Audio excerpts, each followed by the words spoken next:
Three-Fer Thursday. It's Three-Fer Thursday, December 11th, 2025. I'm Greg, and welcome to an evening of old-time radio. Today's shows are all about suspense. 1. Our first thrilling show for you today is from the show Murder at Midnight, which ran from 1946 to 1947 on Mutual, featuring Raymond Morgan as the host and directed by Anton Leader. Almost all of its stories involve the supernatural, usually with a twist ending, and always involving death. 50 episodes were produced, of which 35 survive today. This is The Man Who Was Death, from April 30th, 1946, about a sculptor who creates a sculpture of death, and in order to make it as perfect as possible, tries to become death himself. Enjoy!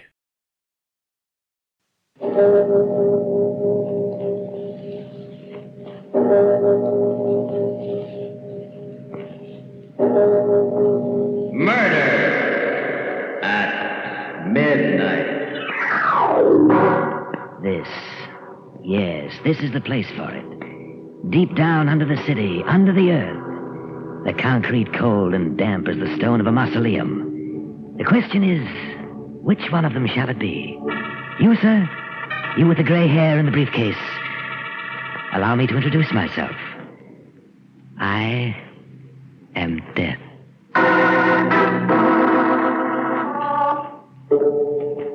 Midnight.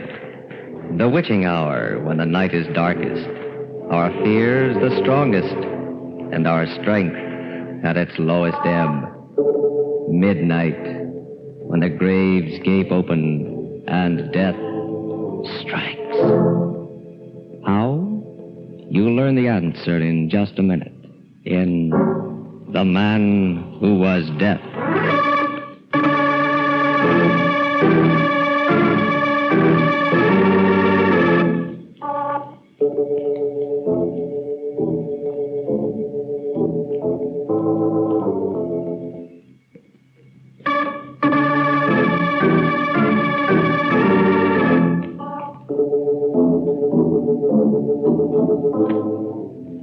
And now, Murder at Midnight.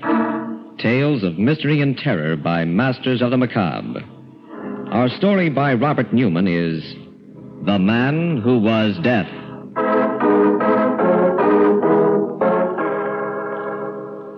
It's late afternoon in the studio of Jan Rolfe, the sculptor. The rays of the setting sun come through the smoke-filmed glass of the skylight at an angle, casting long, dark shadows on the dusty floor. His face intense, Rolfe stands before a more than life-size head of gray granite, cutting away some of the hard stone, then pausing to examine his work. It's still not right. I still haven't got it. And I don't know where I've gone wrong. The eyes, they would be brooding and half-closed. But shouldn't they be all-seeing? Let's try it. Who's that?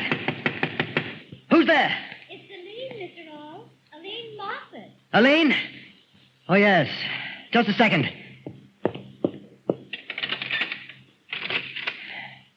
What is it, Aline? I told you I wouldn't be able to get here until late, Mr. Rolfe, that I was going to be modeling for Clayton in the early afternoon, but you said it didn't matter. Oh, yes, I forgot. If you don't need me, don't feel like working. No, it's all right. Maybe it would help if I worked on something else for a change. Come on in. Something else? Oh, that head. Is that the first time you've seen it? Yes. You always kept it covered up before. It looks very powerful. Powerful, eh? Go on over to it, closer. Tell me who you think it is. All right. It's a man. Pretty big man. Man. I knew it wasn't right. But if that's all you get out of it... Where's that mallet? Mr. Rolfe, what are you going to do? Yes, I'm going to smash it! Almost 6 months' work, but... There! Do you know what that was supposed to be? Death! Yes. For centuries, man has been haunted and obsessed by the fear of death. I'm going to do something no artist has ever done before. Show mankind the face of death. Mr. Rolfe, I don't think I feel like modeling this afternoon. You're frightened. Why? I don't know. The whole idea of You it. too. What I wanted to show was the beauty, the peace that lies in death. Death's strength and inevitability and... Wait a minute. I'll phone you tomorrow, Mr. Ross. I said wait. It's beginning to come to me. What was wrong? To do a study, portray something, you've got to understand it, inside and out. You've got to know how your subject thinks, feels, project yourself into it. To do a study of death, I've got to know all those things about him. I've got to become death. And that means... Mr. Ross, no, you can't. But I can, Aline. I must. How can I understand death, become death, if I don't kill?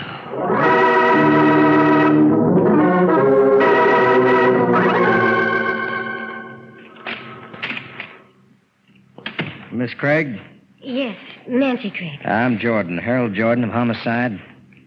I imagine you know why I asked you to come down here to the morgue. They said it had something to do with my roommate, Aline Moffat. Is she... If you think you can take it, we'd like you to make the identification. I think I can. Ah, good girl. She's right here under this sheet. Ready? Yes. Oh, Aline. How did it happen? And I'll cover her up. Well, we traced the laundry mark. We're pretty sure we knew who she was. How did it happen? She was found in the river. But she was dead before she went in, strangled. Murdered? Oh, but why? By whom? We don't know. We thought you might help us with that, too. Tell us what you know about her. There's not much to tell. She was a wonderful girl. Came from out of town, out west somewhere. You wouldn't know it from the way she looks now, but she was beautiful. She used to do modeling. Any boyfriends? Oh, no one in particular. She went out with a lot of different men. Everyone liked her. It's why I can't understand. Who does she model for? A few photographers, but mostly painters and sculptors. Let me see, there was Jensen, Clayton, Rolfe. As a matter of fact, I think she was posing for both Clayton and Rolfe.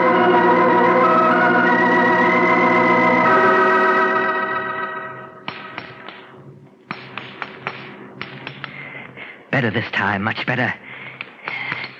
Things I can put into it that I never knew. Never felt before. Now, let's see. No! Still not right. Still something missing, and not just a shade of expression, but something basic, one of the keys to the whole concept. But what? Haven't I played Death's role, killed just as he does? Haven't I... Wait, that's it. Of course. Is that how death strikes? Without thought, on the spur of the moment? No. He picks and chooses. Decides just who shall die and who shall not. What's missing is the consciousness of power. The knowledge that there is no appeal from death. That he is the supreme authority. And that means that... Yes, I must kill again. And this time... Who's that? Police department. Can we come in and talk to you for a minute?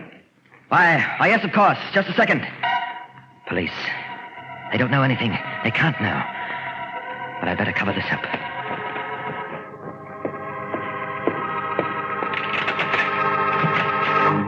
Mr. Rolfe? Yes. I'm Jordan of Homicide. This is Nancy Craig. Sorry to bother you at this time of night. No bother at all. Please come in. Thank you. I'm investigating the murder of Miss Craig's roommate, Aline Moffat. Murder? You didn't know? Why, no. I never read the papers. The last time I saw her, 2 or 3 days ago. Well, it happened just 2 days ago. Now, we've been checking back. We have an idea that you may have been one of the last people to see her alive. If there's anything I can do to help, anything at all. Could you tell us what happened when you did see her last? Of course. She was due here at 3 o'clock, but actually came at about 5. Mm-hmm. She said another artist had delayed her. Clayton, that's right. I had already started working on something else, and since she looked so tired, I suggested we call the whole thing off. She seemed pretty happy about it. Left, and I'm afraid that's all I know. Was there anyone else here? Anyone that actually saw her leave? I'm afraid not. You see, I'm the only tenant in the building who lives here, and I'm afraid everyone else had gone by then. Well, that sounds pretty straight to me. I guess that's that. Thanks very much, Mr. Rolfe. Not at all. Afraid I haven't been much help. But if you can think of anything I can do... We'll keep in touch with you. And in the meantime, well, maybe you should start reading the papers just every once in a while, huh? Right. I hope you read them too, my friend. Especially tomorrow's papers. Because I have a feeling that there just might be something in them that will interest you.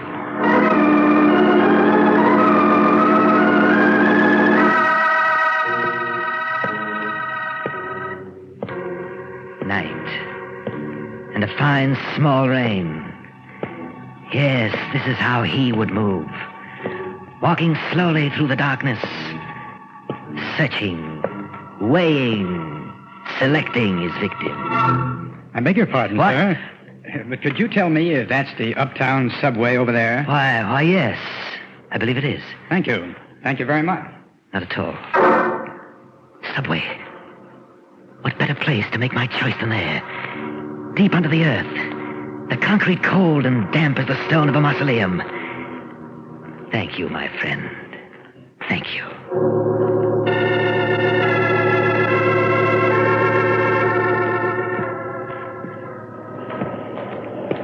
Yes, this is it. This is the place.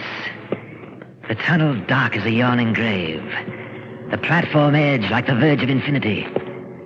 And this is how he must feel. Studying. Selecting. Which one of you shall it be? You, madam, with the worn coat and the draggled hat. Why are you looking at me like that? Do you know what's in my mind? Don't be afraid. It won't be you. You, young man, with the books and the glasses? No. Then what about... Yes. Down there at the end of the platform, my friend who suggested this. My prosperous-looking friend with the gray hair and the briefcase. Don't look up at the track so impatiently. A train is coming. But so am I. Good evening. I beg your pardon, sir, but I'm afraid... Oh, I didn't recognize you at first. Why, you're the chap... Directed you down here, yes. But I felt that you should know exactly who it was you spoke to. Allow me to introduce myself. I am dead. What? What do you mean? What are you doing to me? Let go! Let go!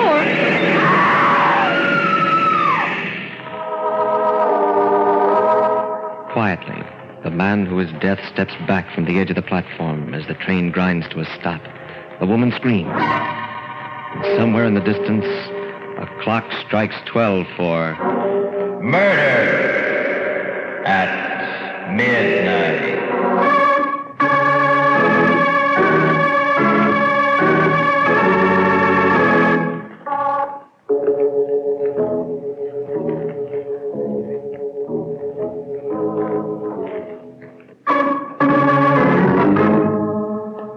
And now back to the story of The Man Who Was Death. It's late the next afternoon, and Jordan is alone in his bare cubbyhole in police headquarters when there is a knock on the door. Come. Hello, Mr. Jordan. Oh, hello, Nancy. You don't seem very happy to see me. I am and I'm not. It's a nice change to have someone as pretty as you come down here. On the other hand... You haven't gotten anywhere with Aline's murder. No motive, no clue, no nothing. I'm afraid we're licked. But you can't be. You can't give up. I'm sorry, Nancy. I don't like it either, but, well, it happens sometimes. But you can't let it happen. Not in this case. Yeah, you're pretty well wound up, aren't you? How about letting me take you out, buy you dinner? No. Oh, I am upset, yes, but... What's the matter? Oh, maybe it's nerves. That trip down to the morgue, the whole atmosphere around the case, but... Would you think I was mad if I told you I felt that some horrible power was abroad? That Death himself was stalking through the city? You and Mrs. Dolan. Mrs. Dolan? Who's she? Well, that accident in the subway last night, a guy who fell or jumped in front of a train. Didn't you read about it? No. Well, this Mrs. Dolan was one of the witnesses, and she swears that just before it happened, she went all goose pimples, felt as if death was breathing down the back of her neck, and that she was going to die. It's true, Hal. I know it is. I mean, well, that's exactly how I felt. I can't remember just where or when, but sometime during these past few days, I felt that I was in the same room with death myself. Well, like you said, it's probably nerves. Strain you've been under. Just the same, it's kind of a funny coincidence. I think maybe I'll go see Mrs. Dolan, talk to her. You want to come? I don't believe so, Hal. Somehow I feel we're awfully close to the answer. If I could just remember where and when it was I felt that way, that I was in death's presence. I think I'll go home. Okay, Nancy. I'll call you there after I talk to Mrs. Dolan, and, well, maybe we'll find that we really have something.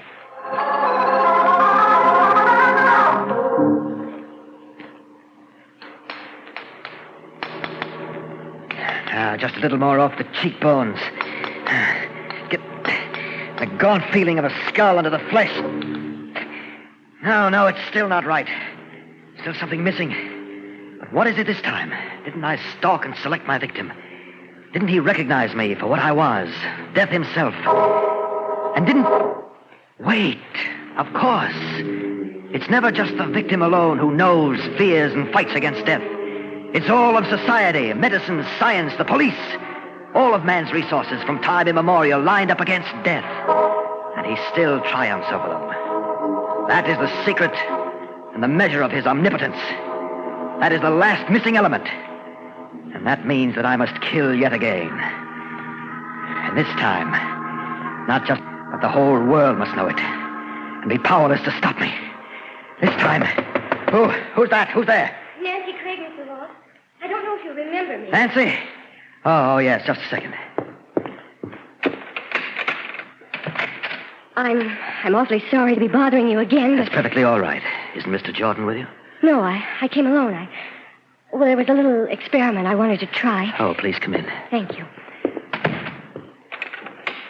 Just what was this experiment? It was probably pretty silly, but I had to try it. Thinking back, I had a queer feeling that... What's that? That bust. Something I'm working on. Something I hope will be my masterpiece. Do you like it? I'm afraid No. Oh, it's awful. It's terrible. It was here that I felt it. Here in the studio, and you... Yes, Nancy. It was I who killed Aline Moffat, and also a gray-haired gentleman with a briefcase in the subway last night. That piece in the paper, Mrs. Dolan. Exactly. You see, that bust over there is a study of death. And to do a study, you must project yourself inside your subject. That meant I had to become death. Where are you going? Out of here, you're mad. No good, Nancy, no good. I locked the door when you came in. Oh, but you can't. Oh, you can't. Help! Help me! Help! No good either. We're 5 stories up, and all the other tenants have gone. You came here at a very opportune time for me. I had just decided I needed one final victim. And I'm afraid that's going to be you. I'll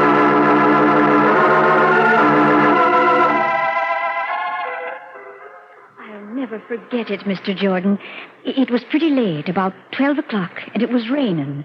There were only a couple of people on the subway platform, 3 or 4, and I was standing by myself, not thinking about anything in particular, when suddenly this feeling came over me. What kind of a feeling? Oh, a feeling that this was the end.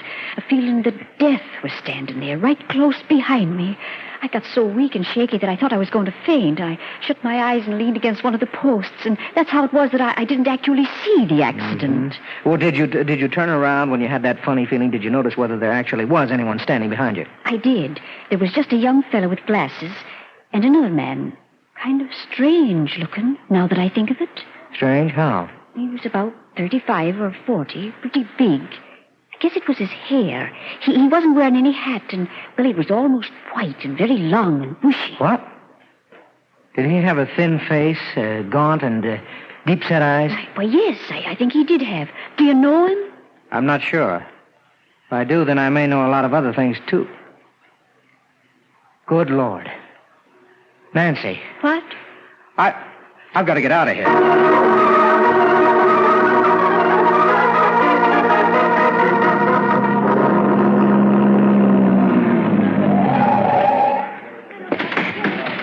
Just a second, young fellow. Where do you think you're going? In there. No one's going to... Hanrahan. Oh, there you are, Jordan. Where the blazes have you been? What do you mean? What's going on? A devil of a business. A lunatic in the top floor studio there. He phoned headquarters, asked for you, said that he had a girl there that he was going to murder. Said that he wanted us to know, even though there was nothing we could do to stop him. We thought it was a gag at first. Well, what are you doing about it? Everything that can be done. I've got men all around the building. Up on the roof across the street, outside his door. Can't you break down the door? Sure, and finish her off quick. He said that if we tried it, he'd bash her brains out with that big hammer that he's working with. But there must be something, a Tommy gun from the roof across the street. He's got her right in front of him, so that if you got him, you'd get her too.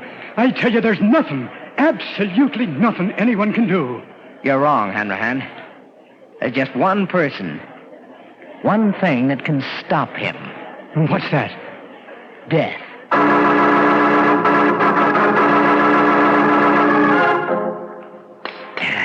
Oh. You getting impatient, my dear? Oh, why are you doing this? You know you can't get away with it. Get away with it. You think I care? That it matters to me whether I live or die when I finish this? I'll never be able to surpass this, but neither will anyone else.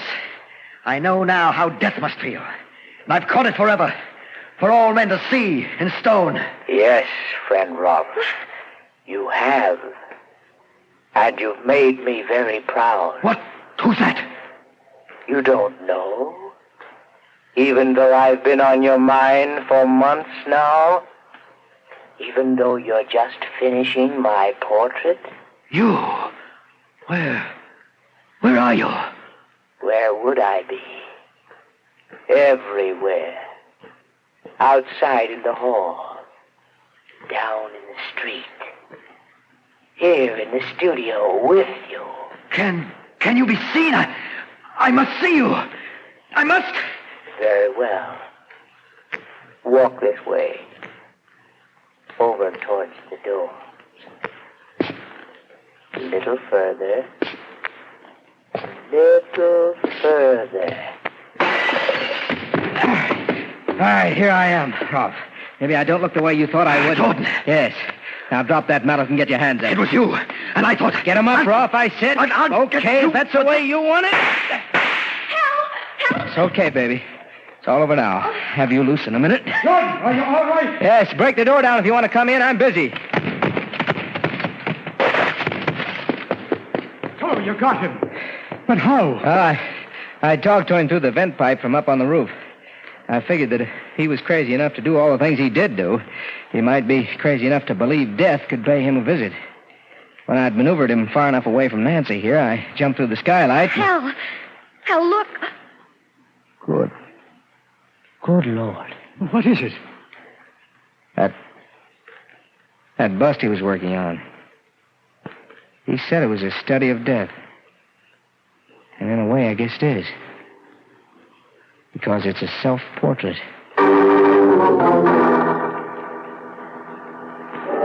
Two men and a girl staring down at the body of the dead sculptor lying next to his weird masterpiece. But is it possible that there is still someone else in the studio? An unseen presence that has been there since the clock first struck 12 for... Murder at midnight.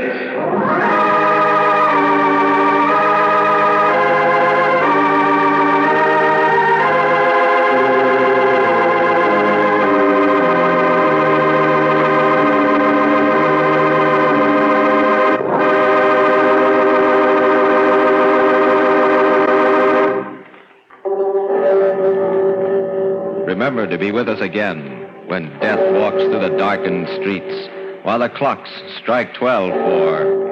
Murder at midnight.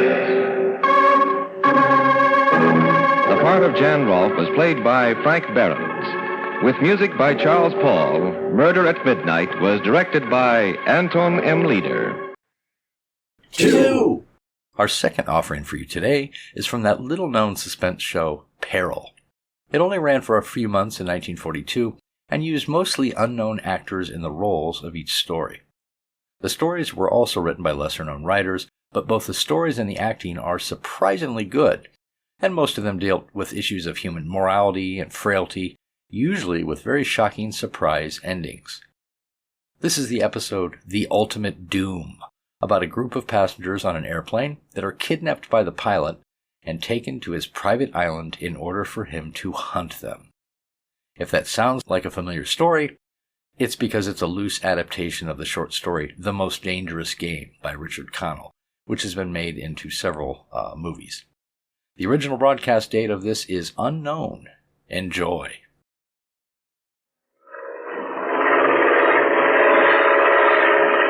It's dawn. So it is. I thought we were supposed to make a night landing. We will arrive at our destination at approximately 9 a.m. Well, that's more than 3 hours from now.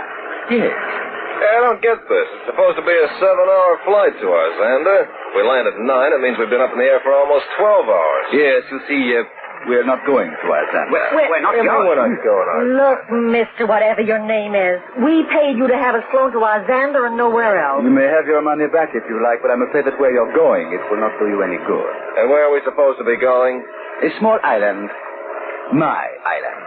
Well, I got news for you, Goatbeard. Nobody takes me where I don't want to go. But there is nothing you can do about it, Mr. Seven. That pilot's going to take this plane back to our Xander. I would sit down if I were you. What kind of a deal is this? I don't want to shoot you, so just sit down again, Mr. Seven.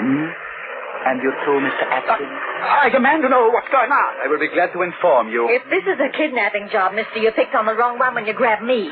There's nobody who'll pay anything to get me back to the States. It is not my intention that any of you return to the United States. Meaning what? That question will be answered very soon.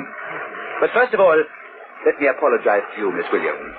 My agent misunderstood me. I thought I made it plain that I didn't want any women. When I found out you were aboard the aircraft, it was too late to do anything at all about it.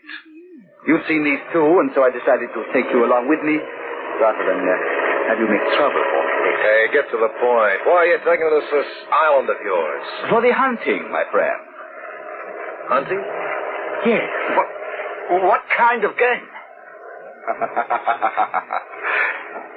You. You can't be serious. Oh, but I am. You're taking us there to murder us? Murder? I am a sportsman, Mr. Atkins. You're a crackpot. Crazy. I suppose doctors would call me insane, but you'll observe that I am speaking quite rationally. Who are you? My real name is David Shanoff. Shanoff? Yeah, I know that name. I'm not surprised. Some years ago, I was quite famous. You drove racing cars all over the world, sports planes, speedboats, gliders. Yes, too. yes.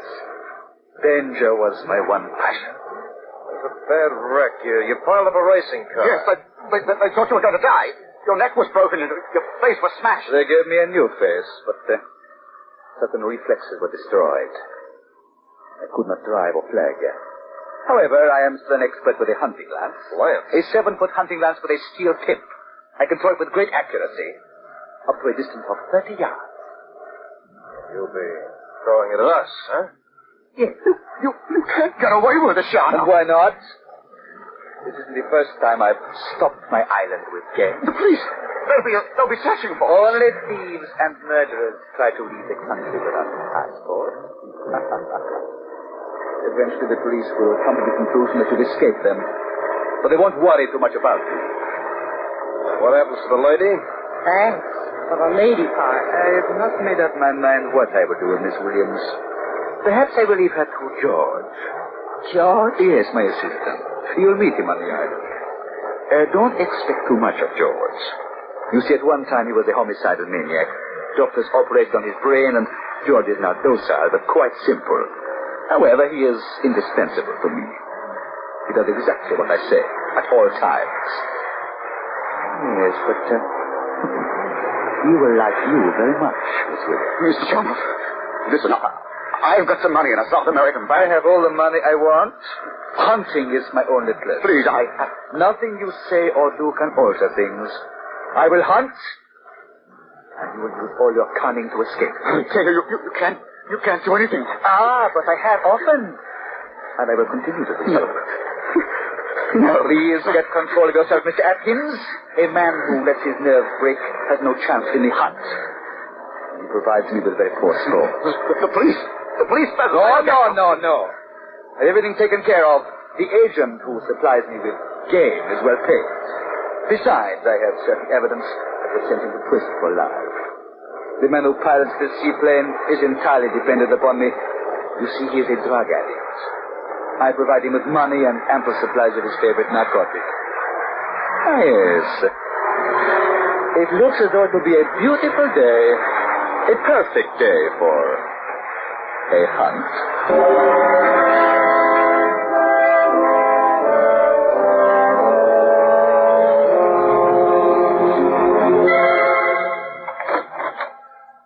Sir. Ah, George, it is so good to see you again. Please step back into the house so our guests may enter. Yes, sir. Well, I hope you approve of my island home. All the furnishings came from Europe. Pretty lady.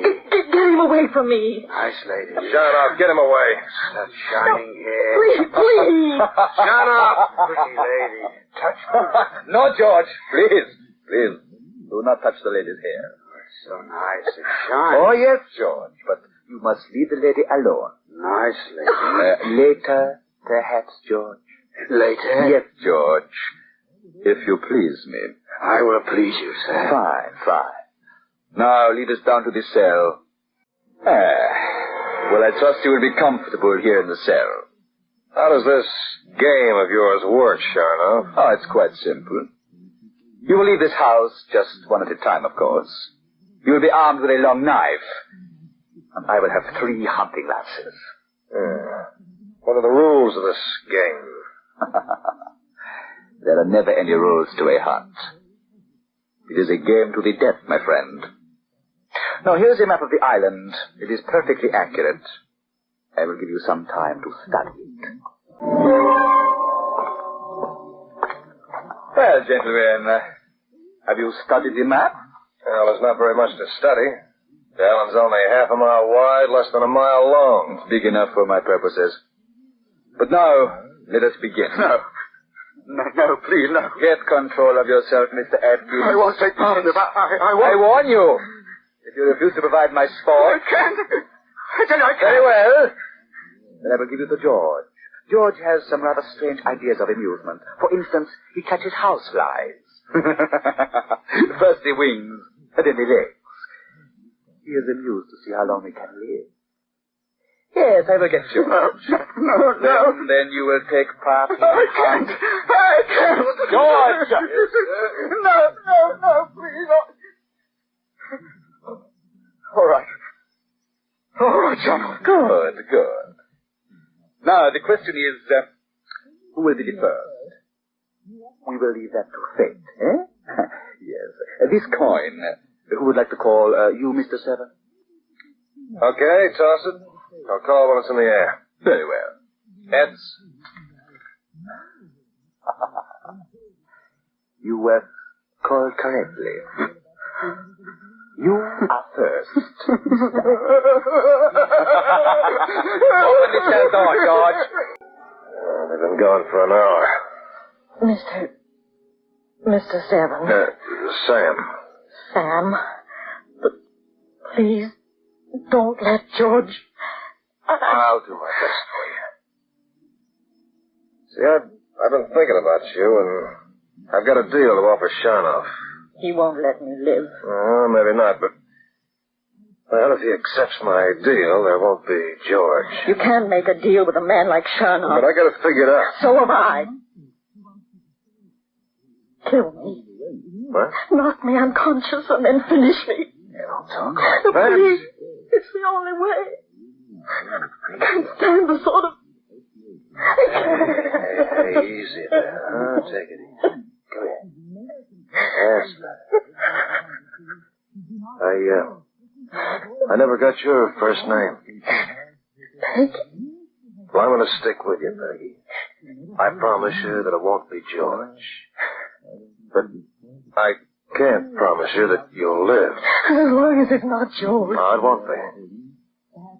Listen, all my life I've been a gambler. Got so I could read a guy's mind at a poker table. With some men, poker is their passions. Mistress, food, and drink. Well, this game of death is Sharnoff's passion.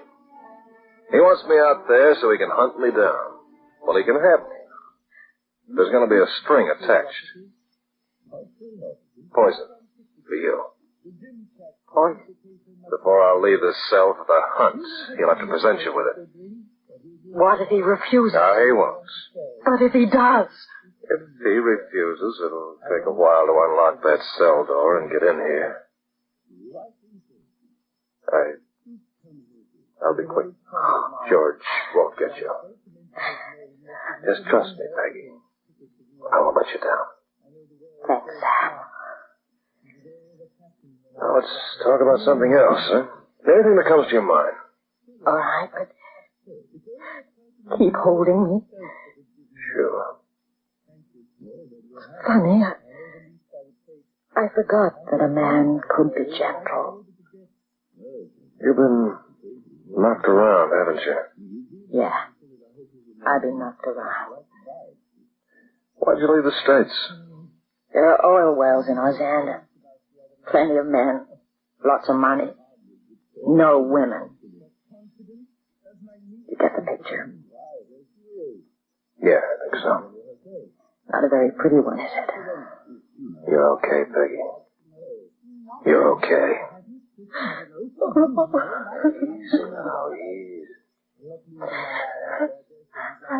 I'm not scared now, Sam. That isn't what's making me cry. It's when you said, I'm okay. You sounded like you meant it. I do mean it. I'm no choir boy, Peggy.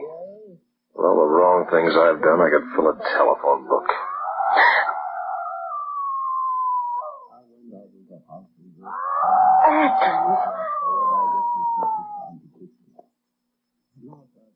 Sharnoff got him.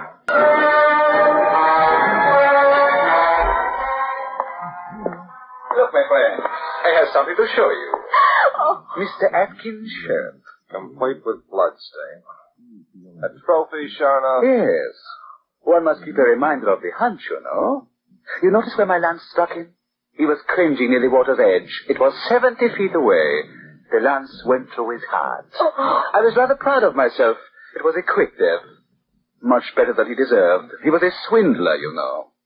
But enough of Mr. Atkins. Now it will be you, Mr. Seven. Ready? First, I've got a deal for you, Sharnoff. I make no deals. You want me to play my part in your little game, don't you? I make no deals. The proposition I have in mind doesn't concern myself. The girl? Yeah. It is impossible for me to set her free. This island must remain my secret. Even if you said you'd let her go, I wouldn't believe you. That isn't part of my proposition. Then? I just want to make sure that George doesn't get her. Do you expect me to keep her a prisoner here in the cell? Is that it? I couldn't trust you to keep to that either. I want you to give her some poison. A quick-acting, fatal poison that she can take whenever she wants. And if I do not keep poison on my island? Oh, you've got it. It's a quick, easy way out if you're caught. And you wouldn't like being caught. You know quite a lot about people, don't you, Mr. Seven? Enough. Why should I agree to your request? It's not a request. It's a condition. I can give you to George, remember? Then you'll miss playing your charming little game. And you want to play badly, don't you, Sharnoff? If I give you to George, it will not be nice. I promise you that. You won't give me to George. You want my shirt as a trophy of the hunt. You are taking a big chance, Mr. Seven. Yeah. But you call yourself a sportsman, don't you, Sharnoff? I am. In these hunts, I take a risk, too. But a sportsman has a code of decency. I don't expect the same rules in your code, but the least you can do is give this woman an easy way out. But George is a faithful servant. He deserves to be rewarded. I told you he wouldn't agree to it, Sam. No poison, no game of death for you, Sharnoff. Our cards are on the table. It's your play. I don't like ultimatums. No one can tell me what I must do. Bet on your cards, Sharnoff. Sam, I don't want Why? you You're just watching the game. Well, still your play, Sharnoff.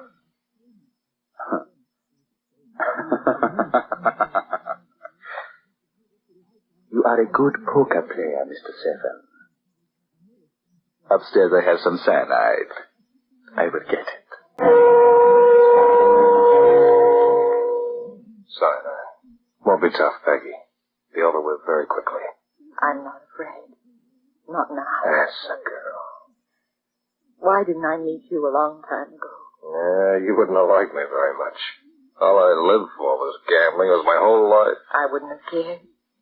I might even have talked you into marrying me.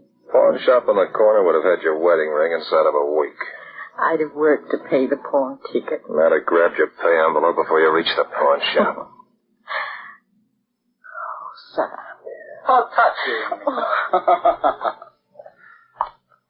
I'm not going to let you out of the cell, Mr. Seven.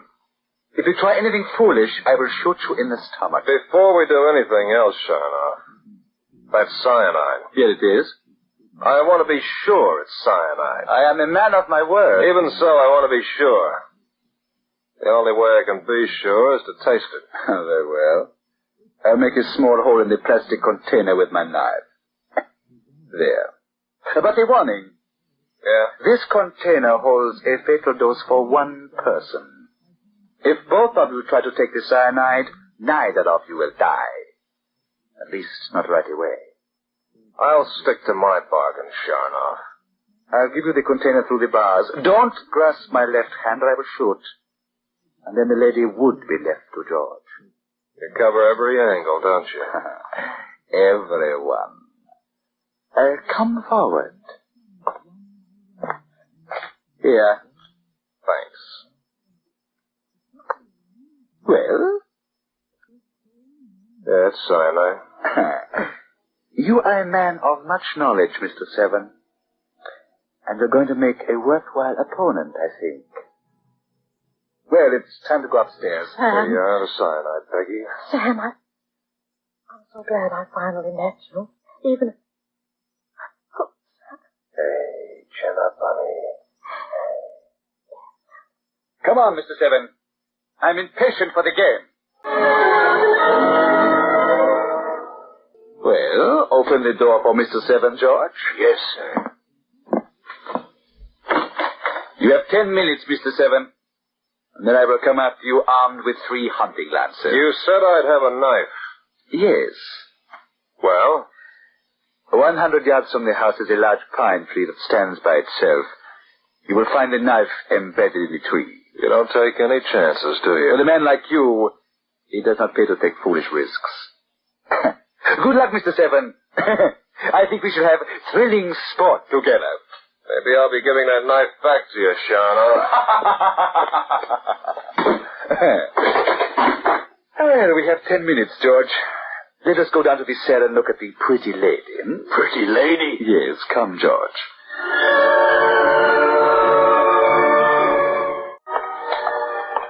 Pretty lady. Your friend has left, Miss Williams. In a short time, I will go after him. he hasn't got a chance. Of course not. To use the knife, you will have to engage me at close quarters. And I will make quite sure that he does not get near me. It's no game. It's plain slaughter. The quarry never has a chance against the expert hunter. Most of the enjoyment comes from the quarry's tactics. Mr. Atkins lost his head and cowered like a sick pig. I wonder what Mr. Seven will do. Perhaps he too will lose his nerve. You won't. You can never tell, Miss You've already taken the poison? Yes, Oh, the pretty lady. Yes, she is dead, George. Dead? You would not understand. George, I want you to come upstairs and see that I leave the house safely. The other man is clever. He may be waiting for me just outside the door. One man did try that once, but you used your knife. Remember, George, when you used your knife? Outside? A sharp knife. Yes. Let us go upstairs, George. The pretty lady? After I have gone, you can come down here again. You can go into the cell and look at the pretty lady. Here. I will open this cell door for you. Now to get down this tree. There. The trail leads between those trees. Follows it, he won't get far enough to find out I've used the trees to get back here. There's heavy grass. Perfect. You won't be able to see me. Pretty lady. So pretty. You do not move. Your hair, it shines so. It would be nice to touch your hair. It's so nice to hold your shining hair in my hands. My knife, you have my knife. Here he comes. I keep my head down. Keep coming. He stopped. Very clever, Mr. Seven. Must know I'm here. But you made one mistake. There's a freshly broken branch in that tree. No. I wonder where you are hiding. Took a chance of looking up. I wonder what I have done if I were in your place, Mr. Seven. Let me see. That clump of grass. You would be in there, Mr. Seven, yes? We shall soon see. Let's dismiss my head. Oh, no cry of pain? Well, the second lance, just to make sure. Now I can see you. Hit you in the leg, did I? Well, I have one more lance. You know, a hunter must always finish his kill without delay, but I wish to thank you for a most enjoyable afternoon before I lift the lance for the final thrust. Well, goodbye, Mr. Peggy. Watch out. Charlotte's not dead yet.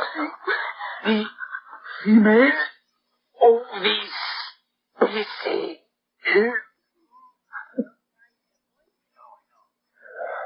Now he is. Your leg, Sam. Oh, it's not that bad. The rifle. How? I found the rifle in the house. But George. I pretended to take the poison. He came into the cell. His knife.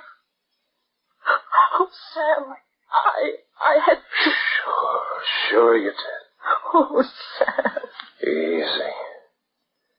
Easy, it's gonna be all right, kid. For both of us. 3. What radio suspense collection would be complete without an episode from arguably the greatest suspense radio show of them all, Suspense? One of the most successful and longest-running shows in radio from 1942 to 1962, it was known as Radio's Outstanding Theater of Thrills, and put out 945 episodes in a variety of genres, always ratcheting up the suspense until the very end of each story. Alfred Hitchcock famously directed the audition show in 1940, 2 years before the show officially began, and it went through a variety of producers, directors, and writers over its run.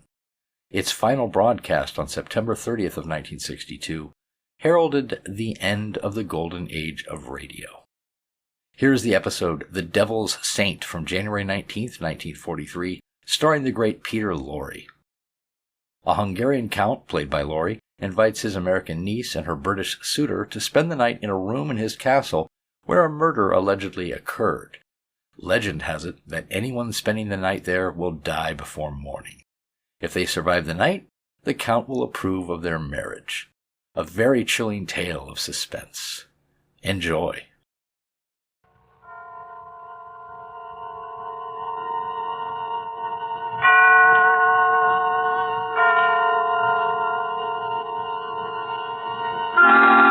Suspense.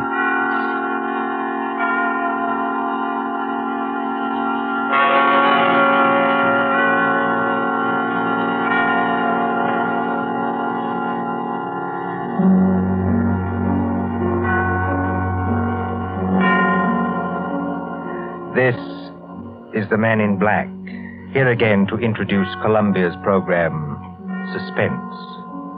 Our star tonight is Peter Lorre, playing the part of the Hungarian Count Stefan Kahare, a gentleman of sinister aspect. The story is by John Dixon Carr, who calls it The Devil's Saint. If you have been with us on these Tuesday nights, you will know that suspense is compounded in mystery and suspicion and dangerous adventure. In this series are tales calculated to intrigue you, to stir your nerves, to offer you a precarious situation, and then withhold the solution till the last possible moment. And so, it is with The Devil's Saint and Mr. Peter Lorre's performance we again hope to keep you in suspense. The Devil's Saint. Paris, 15 years ago. Paris as it used to be, when lights twinkled from the old Trocadero to the hill of Sacré-Cœur, when taxicabs honked and the beat of tangos swayed, and Chinese lanterns gleamed above the lake in the Bois, when, in short, you and I were young. Come then to the President's Ball at the Opera, St. Catherine's Day, 1927. A fancy dress ball at the Opera, filling these marble halls with a multitude of masks and a multitude of dreams. The mosaic decorations are no less bright than the colors that weave here. Harlequins and Columbine, Cleopatra and Musketeers. In the great marble foyer, remember it? They have set out little tables and lines of palms behind which you may sit screened. Look at one such table. A young man wearing the scarlet and gold uniform of an English Guards officer in Wellington's day. A dark-haired young girl in the costume of a bacchante. And as we approach... Ned, don't, please. You mustn't. Well, why not? You really don't mind, do you? No, of course I don't mind, only you mustn't. Oh, Ned. Look here, Alona. We've got to settle this thing. You have enjoyed being here tonight, haven't you? Ned, I've loved it. After being cooped up at my uncle's place in the country, it's like heaven. All right. When I take you back to the hotel, I'm going to face this uncle of yours tonight. No. No, please don't. I'm going to say that you and I intend to get married, and that's that. I can't marry you, Ned. I've told you that. But why not? Just give me one good reason. Because I can't. My uncle, he would never allow it. Never. And that seems to you a good reason enough? Yes, Ned. This uncle of yours, what's his name? Count Stefan Kohari. He's a Hungarian, I think you said.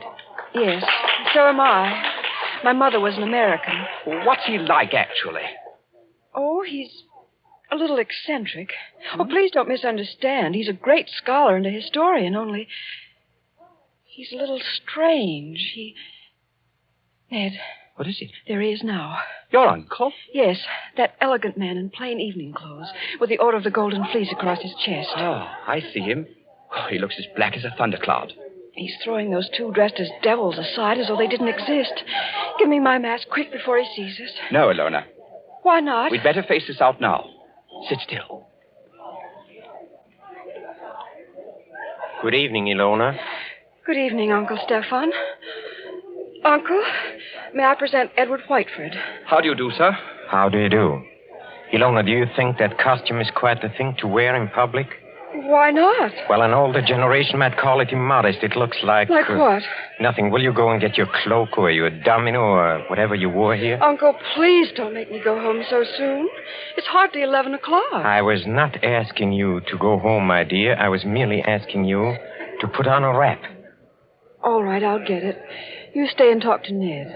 I shall be delighted. Will you sit down, sir? Thank you. You seem to have quite a gathering at this table. Oh, yes. Some friends of mine from the embassy. They're upstairs dancing now. Well, look, glasses, and still more glasses. You know, I was quite an adept once at musical gases. Have you ever tried it, young man? Well, it's very easy. You take a spoon like this, you see, and... Like it? Well, forgive me, sir, but there's something I'd like to ask you. Yes? I don't know exactly how to say this, so I'd better say it in the shortest way. I want to marry your niece. Well, look out, sir. You smashed one of the glasses. A few francs will pay for that. But there are other things of higher value. At least to me. Oh, maybe I ought to mention first that my full name is Lord Edward Whiteford. My father's the Earl of Grey. Indeed. Why, I only mention that to show we're, well, respectable enough. Or the British ambassador will vouch for me, sir, if you'd like to ring him up. And perhaps I ought to mention that I've always kept Ilona carefully guarded from the world. Almost too carefully guarded, don't you think? That, Lord Edward, depends on my reasons. Sorry, sir. You have known Ilona about how long? 4 days. 4 days. You wouldn't even choose a business partner in 4 days. Yet to want to marry my Ilona after 4 days. Well, we know our own minds, sir. You do, huh? Then you know more than the wisest man in this world. However, as one whose dearest wish is Ilona's happiness, I hope it is, Count Kohari. Do you doubt what I say? Oh, no, sir. Well, I will make you a proposition. I own an estate in Touraine, not far from Paris. A little chateau, a few hundred acres, fishing, very good stable of horses. I know. Ilona told me. Oh, she did? Well, then here is my suggestion. Why not come down and visit us for a week or two? Why, that's very decent of you, sir. Oh, not at all, not at all.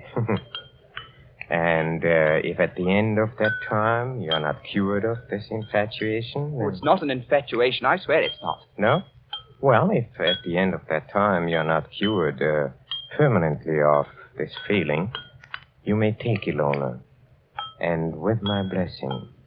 That's fair, isn't it? Oh, it's more than fair, Count Kohari. I don't know how to thank you. Oh, well, please, don't even try. And at least I can promise you a very interesting experience. You see, at the Chateau d'Azay, there is one certain bedroom. We call it the tapestry room. Yes? Well, I assure you, it'll be very interesting for you to sleep in that room. Why? Is it haunted or something? Oh, no. No, not haunted. Well, now, if you don't mind, I shall say good night, and I hope I can trust you to bring Ilona safely to the hotel. Au revoir. Look over there. What is it, sir? Just look. Streams of our fellow guests pouring down a main staircase. Shapes of nightmare. Shapes of delirium. Insane dead masks. Only the eyes move. Wouldn't we be terrified, perhaps, if he would look behind those gargoyle faces? Oh, no, I don't think so. They're only ordinary people like ourselves. That, sir, is where you make your mistake. Well, I shall expect you for the weekend, and encore une fois, au revoir. Ned! It's all right, Ilona. You can come out from behind those palms. What was he saying? I couldn't hear. Ilona, it couldn't be better. Well, he's a very decent old boy, actually. And he's invited me to the Chateau d'Azay. Did he say anything about the tapestry room? Yes. He invited me to sleep there. And you said? I said I would, naturally. You mustn't do it, Ned. I won't let you do it.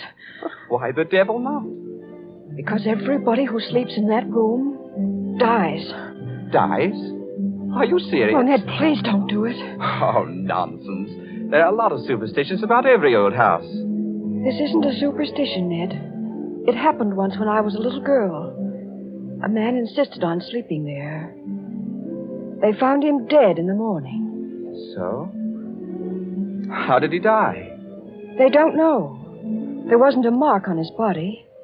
He wasn't shot or stabbed or strangled or poisoned or hurt in any way. He was just dead.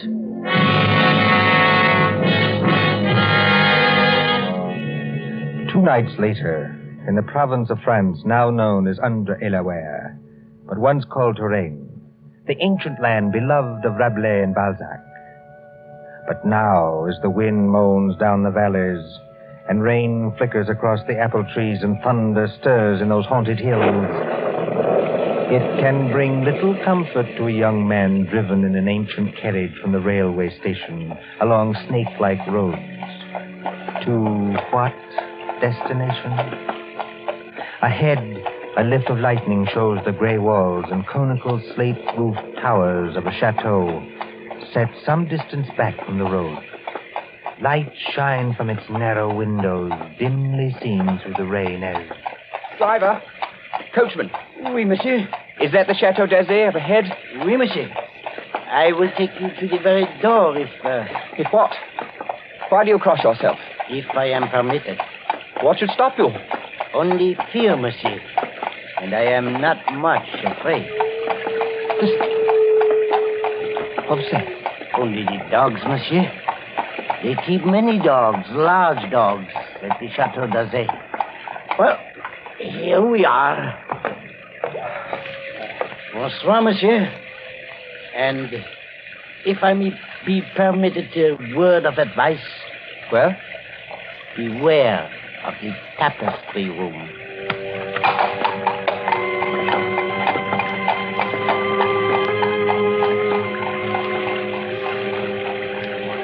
There isn't a bell on this door. There might at least be a knocker.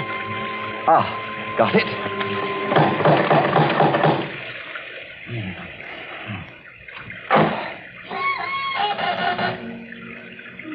Et alors, monsieur? Vous cherchez? Je cherche le château d'Azay, et perhaps it would be better if monsieur spoke English, yes? You are Lord Edward Whiteford. Yes. Monsieur is expected. Please to enter. Monsieur's hat and coat. Thank you. Ned. Hello, Ilona. Oh, Un breath pas ma petite, votre uncle. Oh, you'd better not kiss me, Ned. Madame Flay says to look out for my uncle. Madame Flay is our housekeeper. Oh. Well, where's your uncle now? In the drawing room. He's playing the piano. Come along. Ilona, is anything wrong? Oh, everything's wrong. 2 of my dogs were in horrible pain this afternoon. Dr. Solomon had to put them out with chloroform. You don't think... I hope nobody's practicing, that's all. Well, here we are. Oh, nice tiger skins on the floor. I say, who's the little old man with the grey beard sitting over there by the fire? That's Dr. Solomon. Oh, hasn't he funny-looking eyes? He watches and watches and watches. He's an old friend of the family. Shh, come along. Let's get this over with.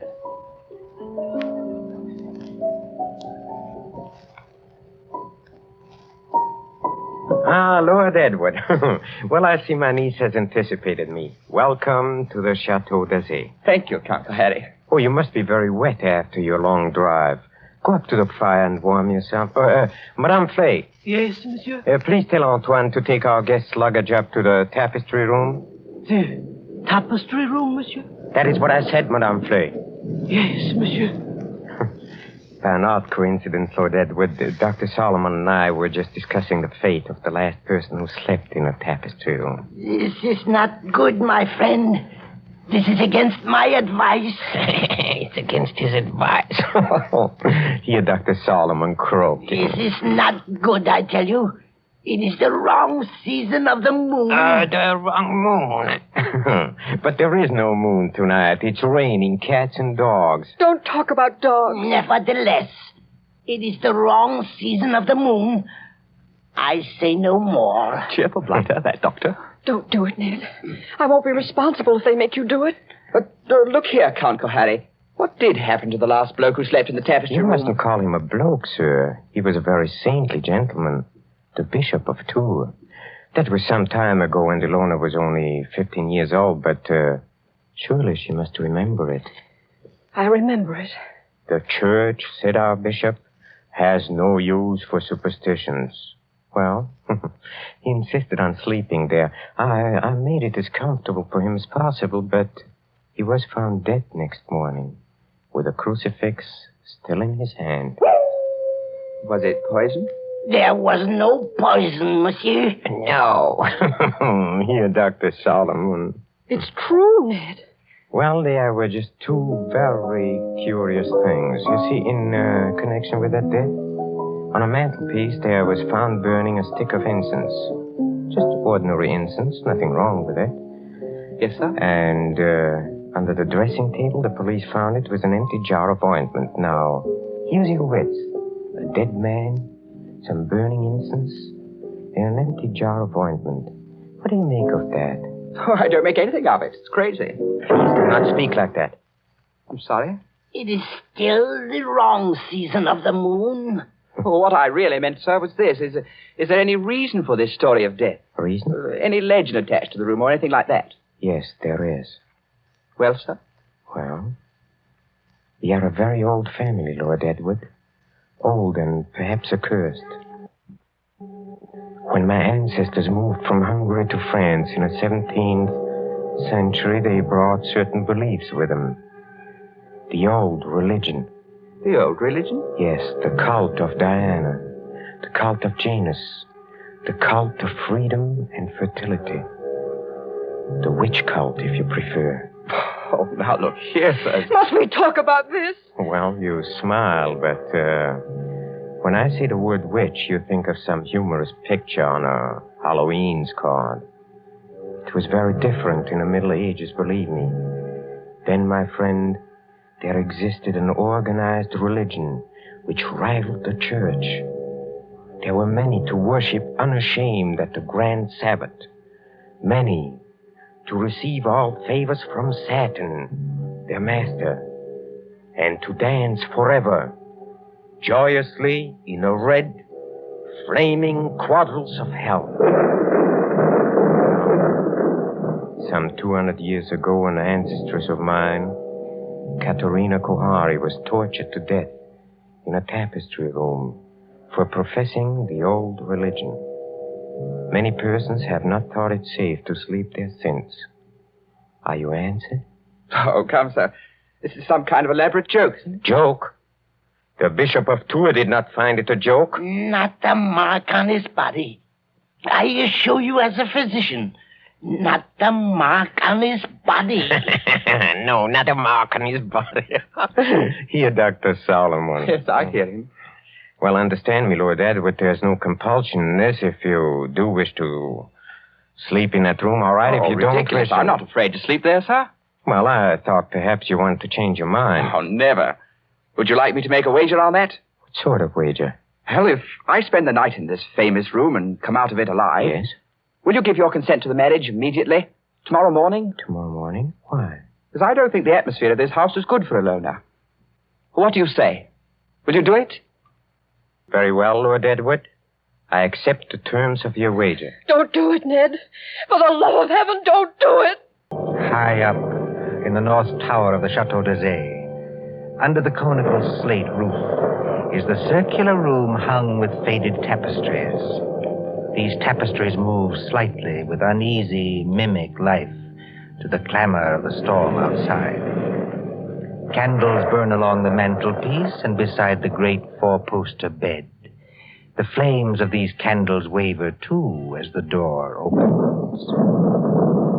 This is the tapestry room, monsieur. Thank you, Madame Flay. That is the mantelpiece where the incense burned. That is the bed where Monseigneur le Bishop died. Very inviting, isn't it? Will there be anything else monsieur requires? Some sandwiches? A decanter of whiskey? Oh, no, thanks. I had a drink with the Count Kohari before I came upstairs. Bien, monsieur. Monsieur's shaving water will be brought up in the morning, if he requires it. Good night.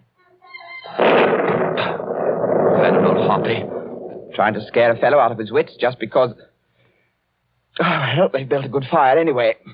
Didn't realize how cold it was. Temperature must have dropped. What's that? It's me, Ilona. May I come in? No, Ilona. Get out of here. That's not very gallant of you. No, I mean, I don't want you exposed to whatever it is. Ned, listen. Are you going to bed? Or are you going to sit up all night? I'm going to sit up all night, naturally.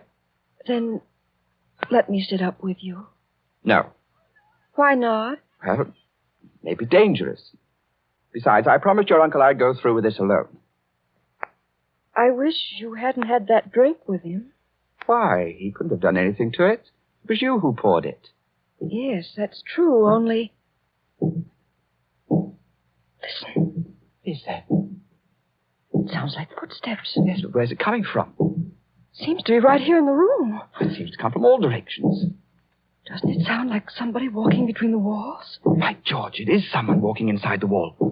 Get behind that tapestry, Ilona. Quick. Hide there. Yes.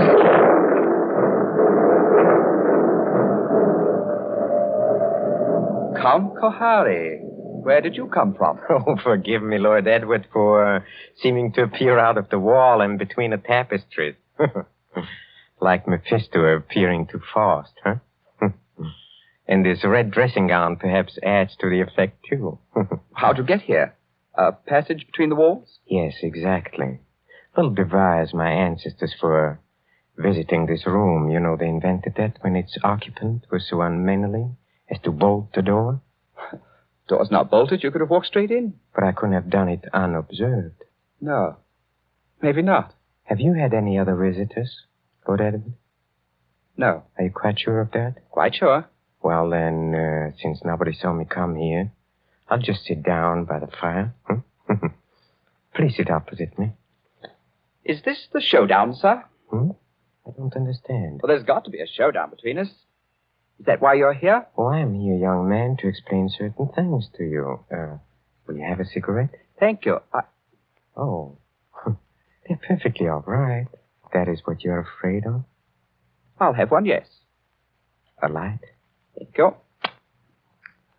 Well, when I was discussing the witch cult a while ago, you didn't appear to think I meant what I said. Do you want a perfectly frank answer to that? Yes. I think you're mad enough to mean anything.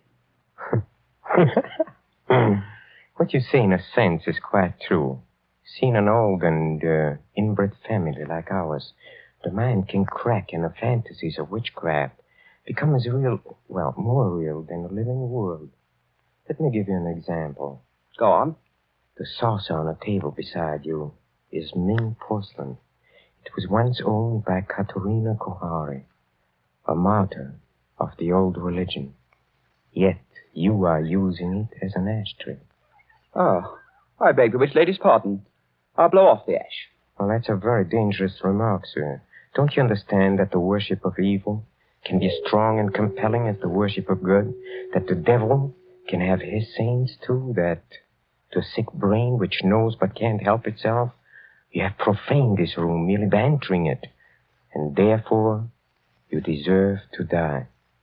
Like the Bishop of Tours? Exactly. You're not going to tell me the devil killed him? The devil's agent may be flesh and blood. Then it was murder. Oh, of course it was murder. Murder so cunningly contrived that no one ever saw through it. Go on. I asked you before to use your wits on this problem. Well, look, incense was burned in this room. You know why? Suppose you tell me. Well, obviously, I think to conceal something else, which would be too easily noticed. To conceal what? For instance, the smell of chloroform. Chloroform? Yes. A drug not very well understood by laymen. Dr. Solomon, by the way, was using chloroform this afternoon to dispose of some dogs. So I've heard. Well, Dr. Solomon is old and very forgetful. You mean chloroform could be stolen? Oh, yes, it could be easily. Now, suppose I take a pad saturated with chloroform. I place it over the mouth and nostrils of a man already sleeping or drugged, so that he gets no air. Wait a minute. That won't do. Why not? Chloroform burns and blisters when it touches the skin. You'd leave marks. Oh, not at all, my friend. Not at all. If I first covered the mouth and nostrils with some substance like... Ointment. Yes. Now you're waking up. Hi. Now observe what follows. In a few seconds, unconsciousness. In 2 minutes or 3 minutes, death. Certain death, yes. Oh, but chloroform, you see. It evaporates very quickly. There is no trace in the stomach since nothing has been swallowed. Well, delay your post-mortem for 24 hours. Very easy matter in these country districts, and no trace remains in the blood. Murder without a mark, Lord Edward. Murder without a mark. You can't do it, Count Kohani. There's one thing you're forgetting. What is that? I'm not sleeping and I'm not drugged. Oh, yes, you are. How? When? In the cigarette? No. In a drink you had with me. What was it? Morphine. And you've had enough to put 3 men to sleep. See, that's it. Well, try to get up. I'll do it. I'll do it. You see? You've knocked over the fire irons. You'd have been in the fire yourself if I hadn't caught you. Take your hands off me. Just as you please. If I could reach that bell pull. Well, but you can't. Well, better sit down again. You murdering lunatic. So that's how you killed the Bishop of Tours. And that's how you're going to kill me. Who, I? Well, you don't think I killed the Bishop of Tours? Didn't you? You fool. I'm not trying to kill you. I'm trying to save you. Dr. Solomon. Yes, monsieur. Well, come out. Come in the room. Come out and be my witness. Yes, monsieur. I shall always guard the family honor. Even when I guess how men die. This young man evidently thinks I've been talking about myself. Am I, in a popular parlance, insane? Oh, monsieur. Heaven forbid. I have never known a saner man. Have you any notion, Lord Edward, why I brought you to this house? You would never have believed me if I had merely told you. So I had to bring you here to show you. Show me what? What? Look at the tapestries. Come out of there! Behind them. Come out of there! Hey, come out! Ilona! Yes, Ilona. Why do you think I've kept Ilona so well guarded from the world? Why, at a fancy dress ball, for instance, did I object to the costume of a medieval witch? Whose dogs were poisoned so that chloroform should be brought? Who poured the drink drugged with morphine? In the devil's name, what are you trying to tell me? It was Ilona. She's been helplessly, hopelessly insane for more than 10 years.